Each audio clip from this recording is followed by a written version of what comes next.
I'm Mike Hebert, owner of Cantex Roofing and Construction. Every day is game day, and we'll get it right when it comes to your roofing, construction, windows, and mirrors. Call Cantex Roofing and Construction today. Together, we are one serving you.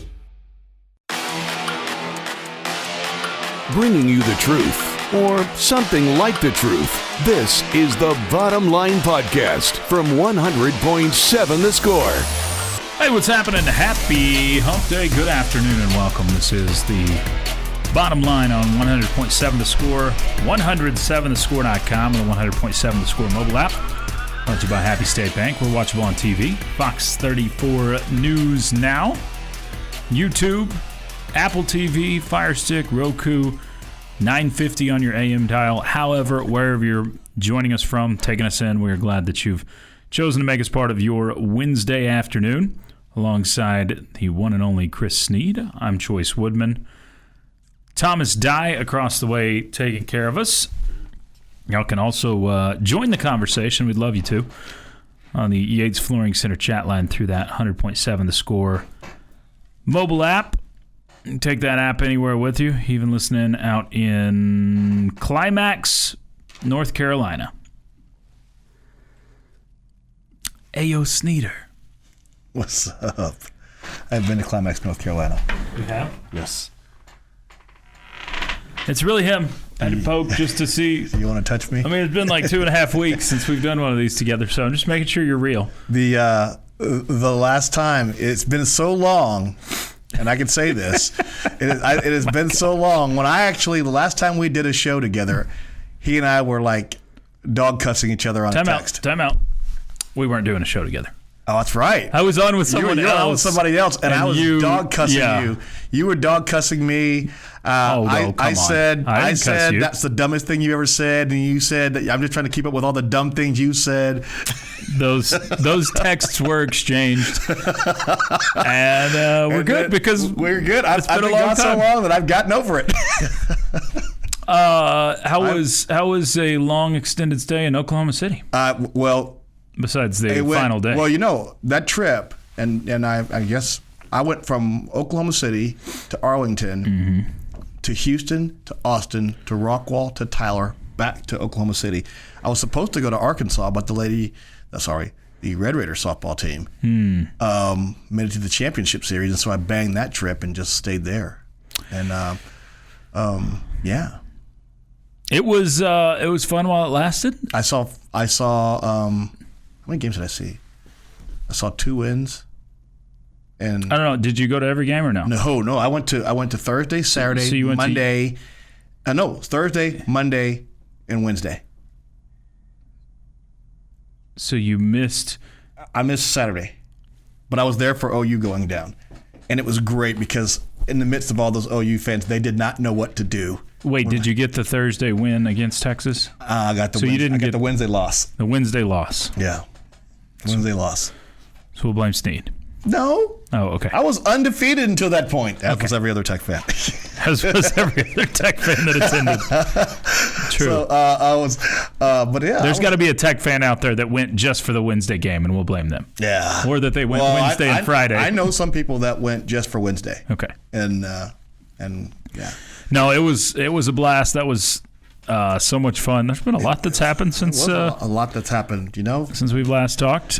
We got basketball rules. We do have basketball rules. I want to get into those. We have what people are labeling as the JT Toppin rule, which is oh god, that's so stupid. Why is this stupid? It's basically what happened. Was it? It's the groin rule. Yeah, it's the groin. Well, he didn't do it on purpose. Exactly. So they're taking that out where you can actually. Oh, that's what they did. Yes. Oh, it was explained differently to me. No. All right. Okay. We'll read through it. Yeah, we'll read through it and see. It was explained differently to me. I mean, you're the one that has to interpret these kind of things. So you're not wrong. So I'm pretty sure the way I interpret this rule is basically you can judge whether it was intentional or not. Yeah. With the groin shot. So they're putting that in to keep JT Toppin from getting kicked out in a situation like that, or any other player where a leg flails accidentally. We'll talk plenty of football as we creep up on football season. Everybody and their dog is putting out a list or a ranking at this point So we've got all of that coming through. There's something called Bro Code out there. I'm sure Snead knows all about it, right? Bro Code? Yeah. You seem like a guy that would follow Bro Code. What is Bro Code? I remember I'm a month short of 56 years old, man. So I got certain bro in me, but I don't know all the code. Okay. You have to educate me. Well, someone typed it out, so we'll educate everybody on all right. On the Bro Code and that sort of thing. Hey, the Rangers have been winning as of late. Sorry, Bullfighter. Just knocked down the wood. I mean, what are we at? 3 wins in a row? Is that right? So that's called a streak. It has happened before. Movie. Bull Durham. No, I'm sorry. From Major League.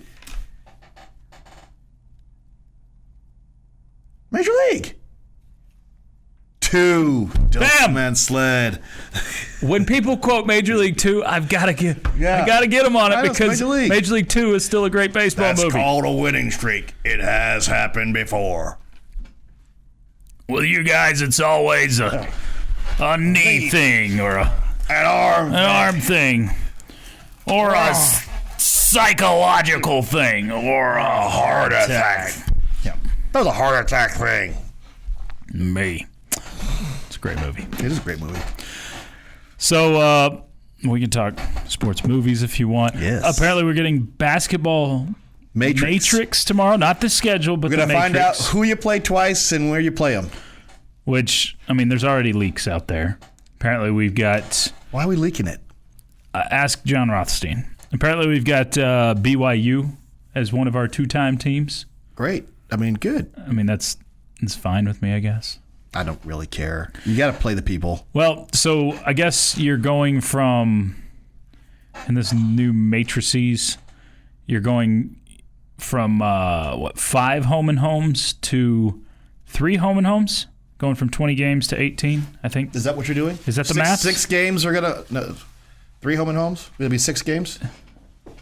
Because that's 6 games, and then everybody else you play once. Home or away. Yeah, were we doing the math right on that?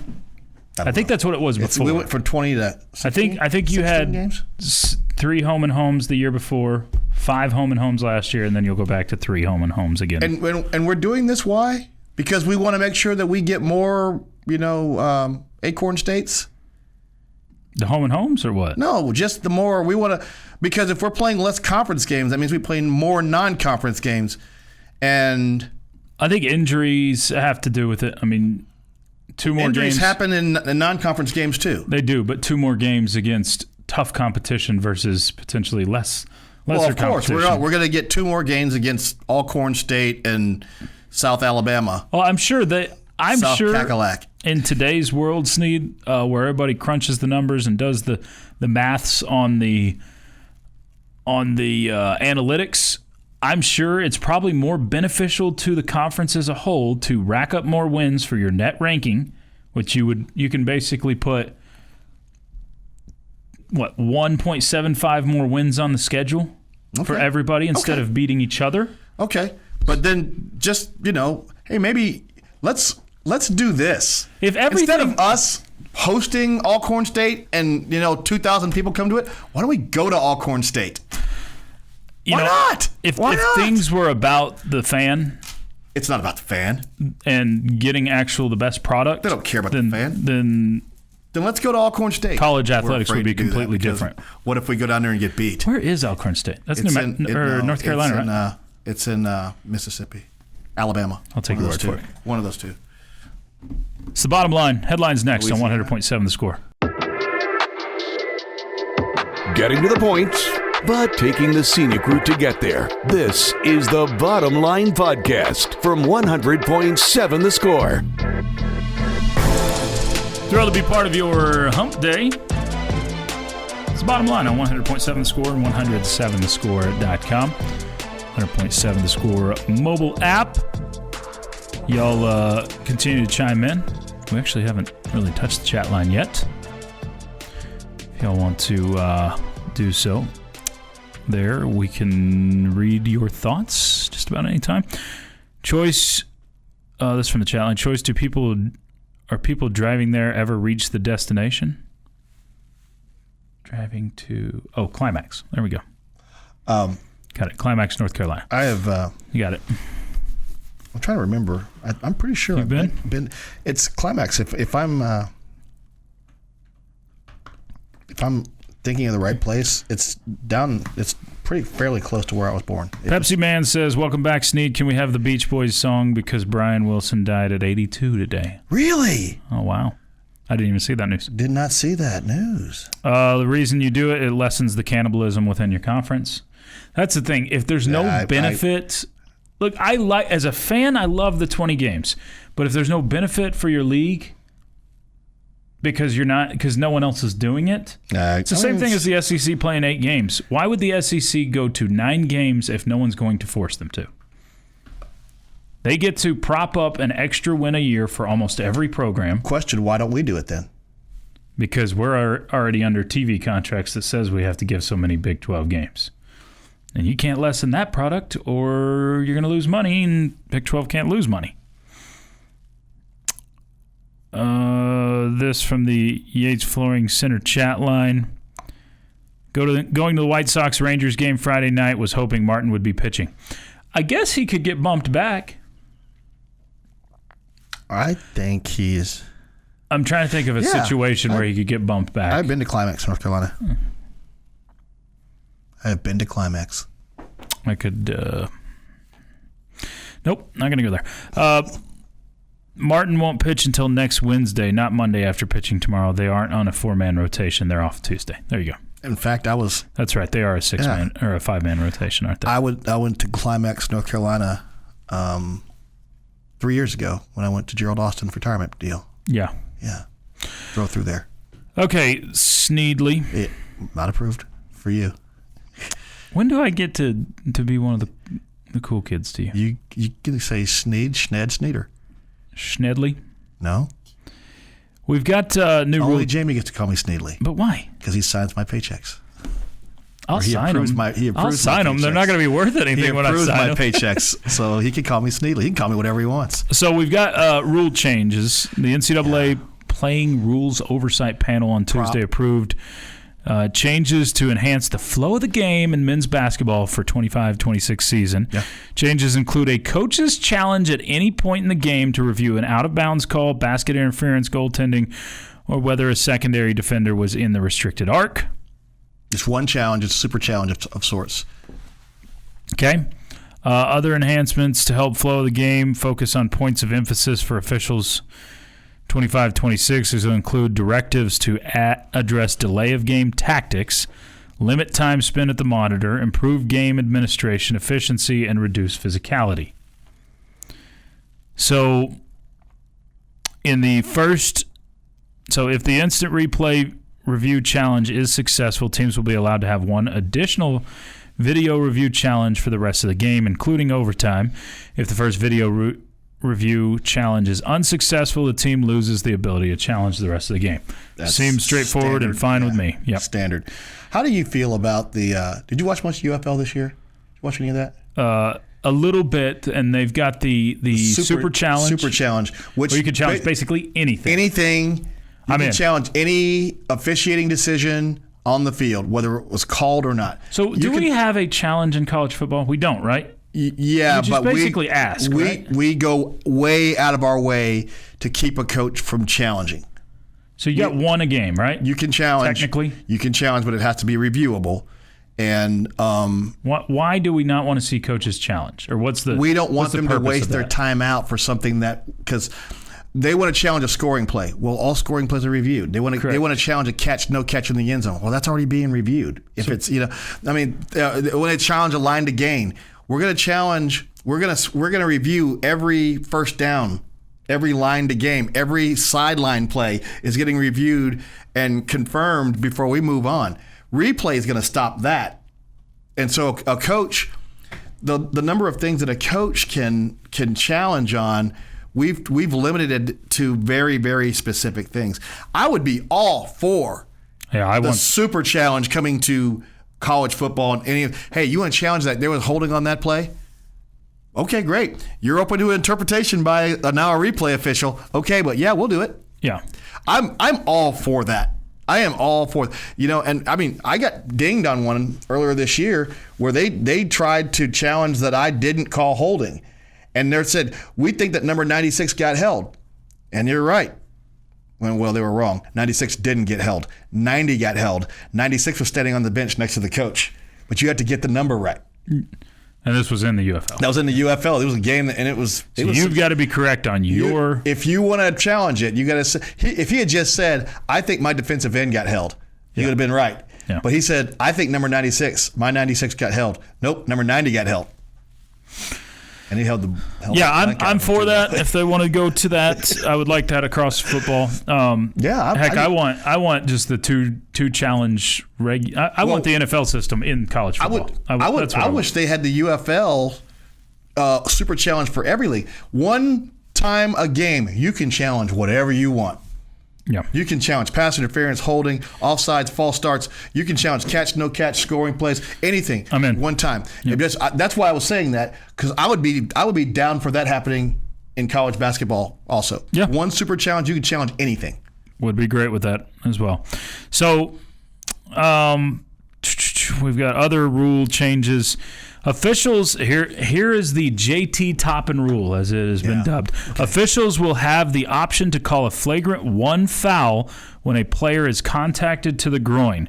A flagrant 1 foul results in 2 free throws for the offended team and possession of the ball. Previously, officials could only call a common foul or deem it a flagrant 2, in which the player receives an ejection and the offended team receives 2 free throws and possession of the ball. So what they should have done in the JT Toppin situation is called it a common foul, which they could not do on review, right? Yeah. So they should have called nothing instead of kicking him out of the game. Okay. But now this wipes away the black and white. You have to call it, kick him out of the game or not call anything. Yeah. Because that rule is probably put in for a reason of if you kick somebody in the groin, you're going to – because they didn't take into account – and a lot of times these rules are made, they don't take into account the unintended kick in the groin. Right. Because that doesn't happen often, but it can Someone happen. probably got kneed in the groin on purpose, and they said, we got to put a rule in about that. Thanks, Draymond Green. Yeah. And then they said, okay, fine. Now, you get an inadvertent grazing of someone's nether regions. Yeah. And so legitimately, I mean, things happen when rules are reacted upon and created when big things happen. This legitimately is the JT Toppin rule. Yeah. JT Toppin got kicked out for something he shouldn't have been kicked out for, but the refs had to make a decision based off of the rules that were in play. Now you allow the refs that area of, hey, okay, he kicked the dude in the nuts, so let's go ahead and make it a flagrant 1 so we make everybody happy. Franks and Baines.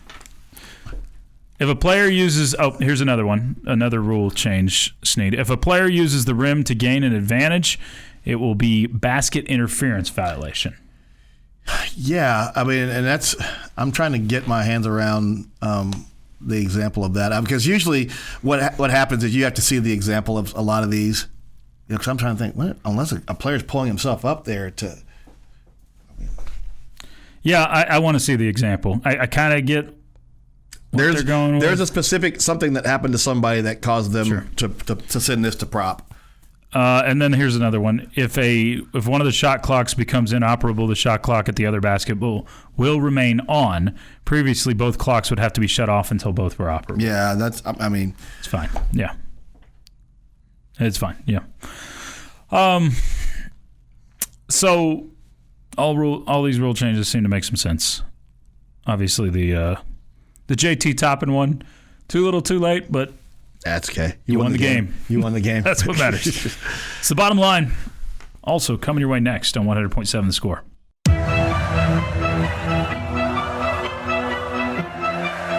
Bringing you the truth, or something like the truth. This is the Bottom Line Podcast from 100.7 The Score.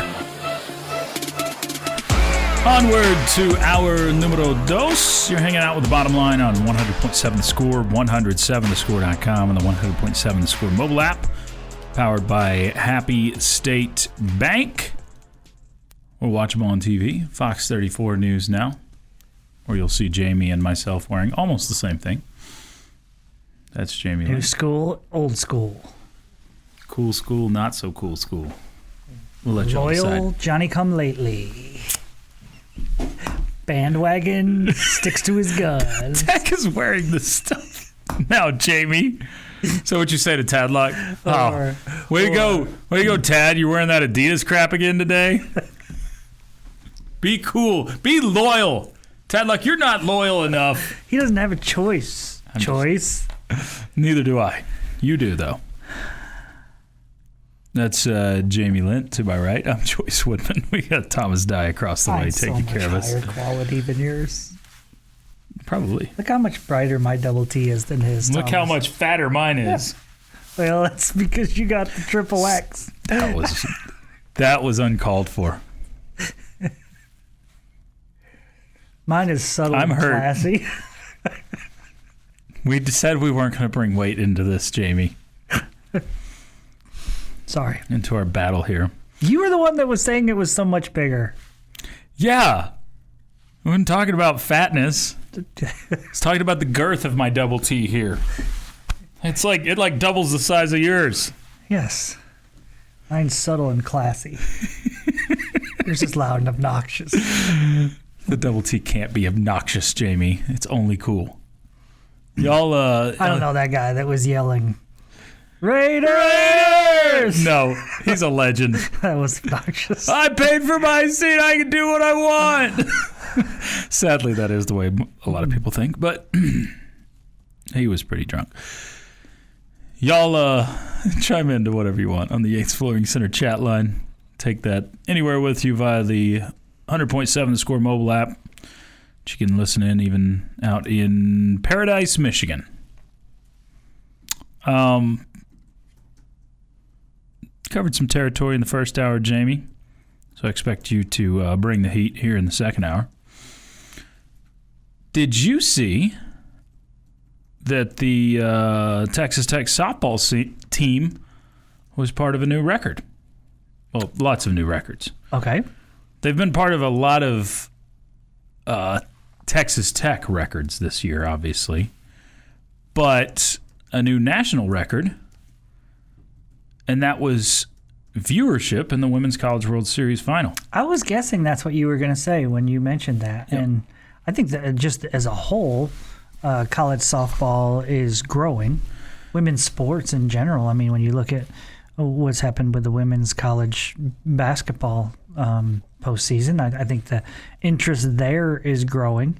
And I just think that our team with Nigeri Kennedy was fun to watch, and with the gunslinger, taking chances mentality of Coach Glasgow, I think that all factored into it. But I also think it's just this women's sports and it's growing in popularity.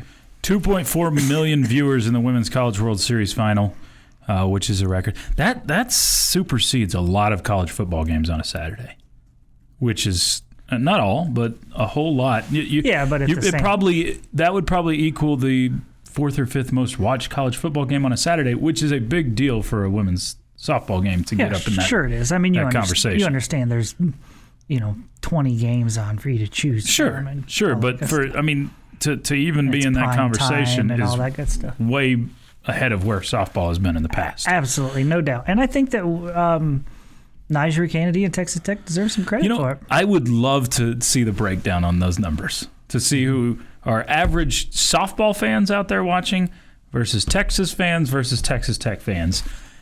Because I would guess you would have a whole lot of Texas Tech fans that tuned in, that were just – because it seems like when Texas Tech is good at something, Tech fans are going to jump in 2 feet first and go all in for it. And I think you saw that with softball this year. I think – and that's what was kind of disappointing. I saw a video of the celebration or parade, if you want to call it. There wasn't a parade. Celebration for Texas softball. And I'm pretty sure Texas Tech had more fans celebrate them coming home after the loss than Texas did celebrate their fans after the win, which is why I was more sad that you didn't. Because Tech fans would have appreciated it more than than the Texas fans who are used to winning everything. I mean, there's probably a little bit of truth to, winning a national championship there. It's not quite as rare as it is here, and so maybe there is a little bit more. It means more to us than it would to them because you have so few of them. That's probably fair, but I don't know. I love college towns, and I love colleges that are in a town that you feel like the college is not swallowed up by the town, right? The city that they're in. Of course. Yeah. And I think it's completely, I don't know, just a lot more fun to go to the places where it's what you would call a college town. And Austin is the farthest thing from a college town. Very much so. Very much so. So that was one part of it, of softball. The other part of the softball conversation, Jamie, is that, you got 5 players in the portal. And when you hear that initially, I think it's like, oh, no, what's happening? But you are see people the names. Still that way? That's a fair question. Are people still that way, or have we figured that how this works, right? Well, I think if you just say at surface level 5 players are in the portal, it'll perk you up and okay, I need to find out who. Yeah, at least find out who before. And I think that's probably more of the truth. Yeah, so for everybody that hopped on the bandwagon at the end of the season, you're probably only going to recognize 1, maybe 2 of those names. Probably 2. Well, I mean, I guess, 1. Two actually got an at-bat in the World Series. So Jennings and German. So you lose a couple of young players. Jennings is the one that's the biggest name you lose because she might have been in line to start at second base next year. Which makes it kind of confusing. You wonder, you would have thought she would have had a good shot. Yeah. So, and also, who knows? Maybe Texas Tech's recruiting more pop in the bats, and you've already got some commitments. Or I don't know, man. I like the way she swung the bat. I do too. She was clutch. So Reagan Jennings. And remember, she had a great freshman year too, where she was all Big 12 freshman team. So, yes. When she played a lot more. Yep. So it wasn't like that was just some lucky swing she had late in the season. So Anya Kylie Huffman, Brinley Gonzalez, and Sydney Schiller were your players that all went into the portal. So yeah, and I think the same thing when we're talking about baseball. You and I kind of talked about this morning a little bit, but people see 11 Red Raider baseball players hit the portal. Yeah, and you're like, after that season, did you want them all to come back? No. I mean, that's the first thought. You didn't think they were going to make a bunch of changes? Exactly. Yeah. And it's not something when you have your worst record in 40 years where you're like, let's run it back. That's not the first thought. It's, hey, what changes do we need to make? Yeah. Yeah. And again, you have to understand that a lot of, and I don't know that this is a positive thing or a negative thing, it's just the way college sports are. Sometimes when kids are hitting the portal, it's because they're told, hey, we really don't have any at-bats for you, or you're probably not going to get many minutes this year. So if you want to play, you probably need to go elsewhere. Y'all can chime in on the Yates Flooring Center chat line. We'll take your thoughts of any and all varieties.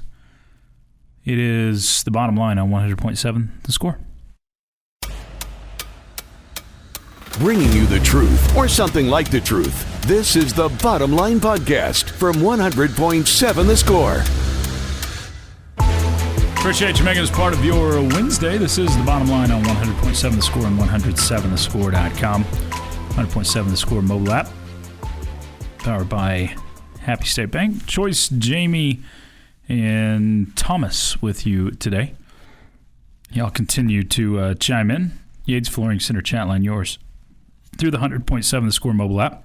Jamie, did you see Mr. Coach Joey McGuire spoke out on something? Spoke out is the wrong terminology. Spoke about? Spoke about, that's right. Spoke about something that I have not seen him speak about yet. And that is pressure. We've talked about it a bunch on our radio stations. I think there's been plenty of articles penned out there speaking to the word pressure. But Joey McGuire was, I'm trying to see exactly where this was. This is in an interview with On3, Ari Wasserman of On3. Wasserman? That's a made-up name. You think? Mm-hmm. I think it's real. Wasserman. He spoke in an interview with him in an article. And this article basically is about it's time to win. Right now it's time to win because this whole article is about pressure. And it starts out talking about how Joey McGuire got promoted as a 31-year-old to the head coach of Cedar Hill. And in the Dallas Morning News article that ran after his predecessor was fired, it says, or the quote from the superintendent says, because Cedar Hill wasn't winning enough games. And he says that was his realization of knowing, hey, I've got to win to be able to keep jobs. That was the start of it. So several years later, obviously, sitting here at Texas Tech, it talks about the pressure that comes with all of the money spent for Texas Tech. Stuff we've talked about for weeks, months. But McGuire himself says it's time to win. Is there more pressure this year? 100%. But I'd rather be in this situation. I'd rather be in the situation I'm in than being the guy who is like, man, we have to have a lot of stuff go our way. There are teams deeper than others where you can withstand some things where in the past we couldn't sustain them. We couldn't handle losing our left guard last year because we basically had 6 linemen who could play at this level, and now we have 9. I love where we're at. I'm telling you, this is better. So that's the first I've seen. Just thought it was interesting. The first I've seen of Coach McGuire speaking on the pressure and basically embracing it. Because you could take it a number of ways as a head coach and say, well, there's pressure every year to win. You can coach speak it up all you want and say, we always have pressure. You don't have to go in and talk about there's more pressure this year. But he's chosen the route of embracing and knowing, and he's said, he listens to sports talk radio, he reads the articles, he doesn't shy away from things. So I think he's very aware of what kind of pressure there is with the team that's being spent on this season. I think that's fair. I do appreciate the fact that he was honest with his answer. I do think it would have been okay for him to say some of the things that you said. Yeah, coach, speak it up, yeah. As far as saying, hey, I feel pressure every year. I'm a competitor. I want to win every single year. I don't care how much we've spent on our roster. I want to win. So there's pressure all the time. Just because we think we have a good team doesn't mean I'm coaching differently, whatever. But at the same time, I'd rather be a team that people think is good than be a team that people think is terrible. And you as a coach know, hey, we've got a lot of issues on this team. Hopefully we can cover it up. But, sure. Yeah. So I I appreciate his honesty. He didn't have to be that honest. No, and he went on to say it also just makes it more entertaining. Yeah. Yeah, I think so. Like, I don't get angry with coaches about coach speak. Some people feel like they're obligated to. No, you guys, man. If I was the head football coach, oh of my Texas gosh, Tech, you guys would hate me. You guys. I wouldn't hate you. I would just know it's coming all the time. Yeah. Because there are coaches where you just understand. Okay, it's all coach speak, and you're never going to get anything real out of them.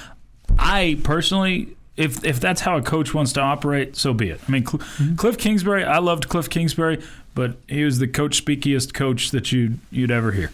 And the only time I get irritated with a coach is if they don't tell you the truth. Yes, completely agree. Like if they're lying through some coach speak. Yeah, they treat you like you're stupid, like you can't figure it out. Right. That's where I'm like, okay, I don't like that. We're not dumb. But if you want to just give me generic stuff because you want to play it close to the vest, and that's how your approach is. That's your prerogative. You can do that.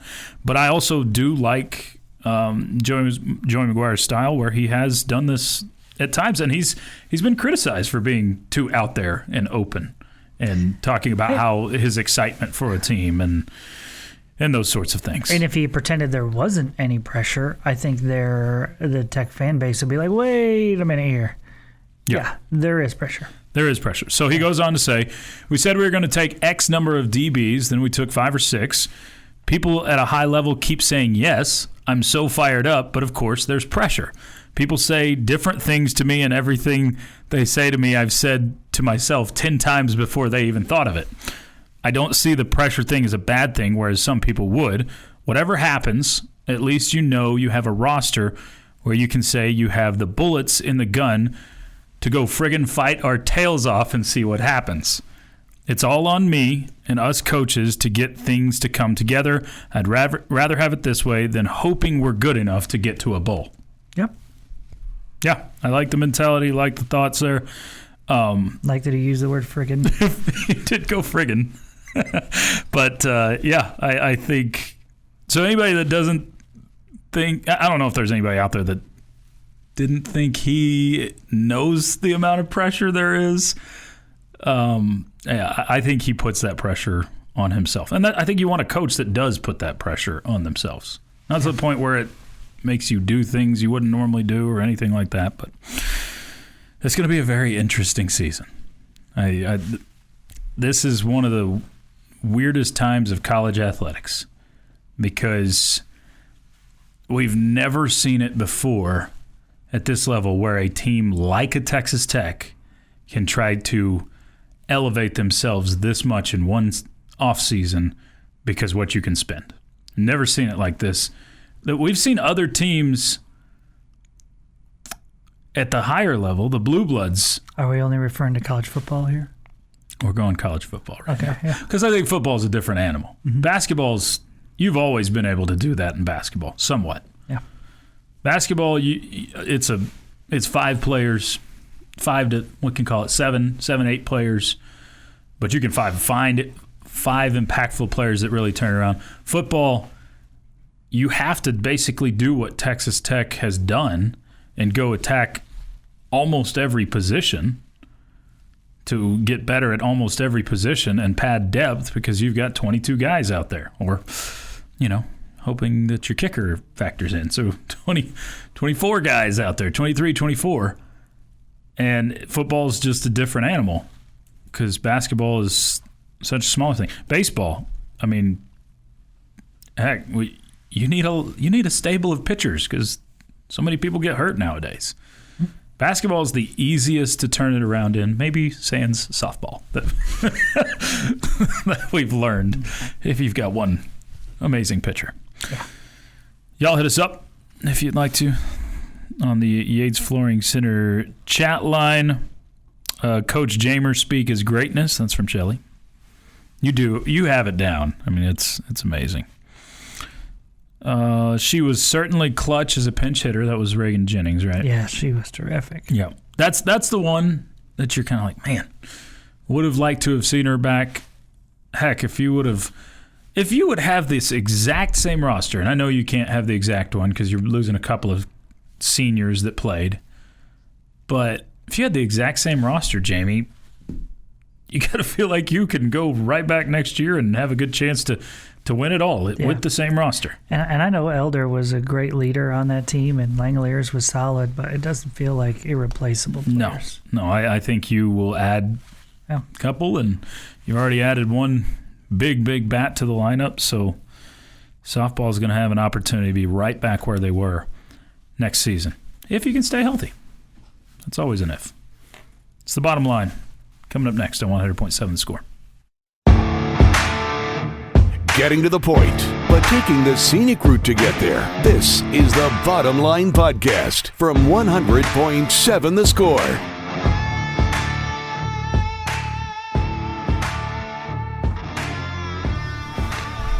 It's a Wednesday with the Bottom Line on 100.7 The Score and 107thescore.com. 100.7 The Score mobile app. Powered by Happy State Bank. Choice and Jamie hanging out with you in the First United Bank studio. We'll return to some of your thoughts coming up shortly. But right now, it's time for a joke. It's now time for the dad joke of the day. Oi, Jamie! Yes, Mr. Australian co-host? I went camping this past weekend. That's good. But I made sure to get camping insurance before. Oh, yeah? So I did. Got camping insurance. However, should have read the fine print. If someone steals my tent in the middle of the night, I'm no longer covered. Oh, brother, this guy stinks! How would someone steal your tent in the middle of the night? I don't know. Who says I'm in my tent in the middle of the night? Where are you? Sometimes you go on midnight hikes, Jamie. Oh, really? You never done this? I was just worried that you're still alive over there. I was out pretty cold that time. I was worried really cold. It was a windy night. It was a cold night. Word of advice for anybody that likes to climb mountains. You don't camp above the tree line. Not supposed to, apparently. It's pretty blustery in there. But the bears are like, they're not even stupid enough to go above the tree line at night, so maybe it is safer. Not going up there with those idiots. Yeah. Jamie, Yes, Choice. why are chickens always so mean to each other?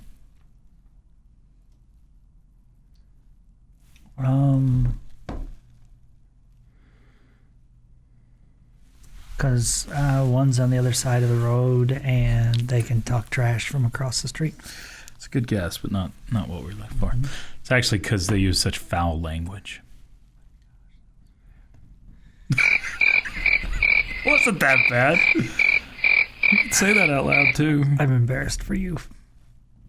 Hey, Jamie, Yes, Choice. you know why you should never go to jail if you have a stutter?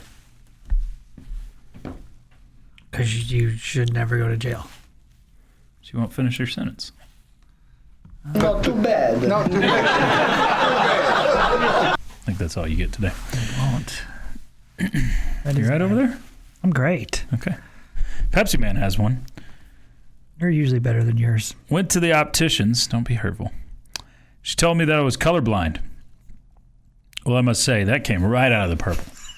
I've told that one before. Why are you laughing? Pepsi Man That is is so much better. that one is a great you. joke. That's a great joke. Chatline says they thought it was because they egg each other on constantly. Chickens. There we go. Chickens. That's a good one, too. It's a pretty good one, too. Someone says, just curious, do the people in Michigan take as much pride in Tom Brady as the people in Lubbock take with Mahomes? I'm going to guess no, just because they have more history and tradition, and they probably have more Hall of Famer types and all the above. They have Heisman winners. They have... Yeah, so probably not. I also think there are passionate fan bases out there. Let's And also ask this question. Does Tom Brady show up at all of Michigan's key sporting events? has Tom Brady been to a Michigan softball game ever? I mean, the answer is no.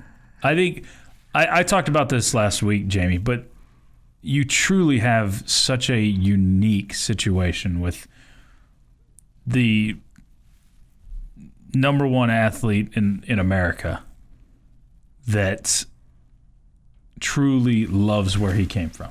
Like you don't have to urge him to love Texas Tech. You don't have to tell him, "Hey, will you tweet about this so we can get some extra pub?" Like he does this because he has a passion for this place, and that's not that way with everybody. I mean, and I'm not trying to. Well, knock not it. every place is as great as this one, Choice. Well, obviously, but I mean, even for example, and I'm not trying to knock him, Michael Crabtree didn't show a great affinity for Texas Tech until he was retired from the NFL.